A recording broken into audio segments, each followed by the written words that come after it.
U.S. stocks ended slightly higher on Tuesday, with the Dow adding 0.3% and the S&P 500 and Nasdaq each gaining about 0.4%. President Trump late on Monday said he was removing Fed Governor Lisa Cook over alleged improprieties in obtaining mortgage loans, adding to concerns about the central bank's independence from politics.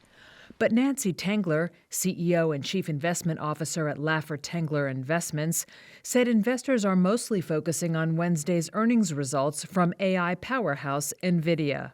The market is waiting for Nvidia. That's why it's muted.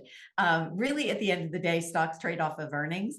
Nvidia reports tomorrow. I think that's going to be pivotal, and we'll all be hanging over the edge of our terminals to see what happens. But that's really what matters to stocks in the long run. In the short run, the hedge funds and the algorithms drive volatility. And today, there's really no incentive to trade against tomorrow's earnings report. So fingers crossed for the entire stock market that Nvidia does what everyone expects.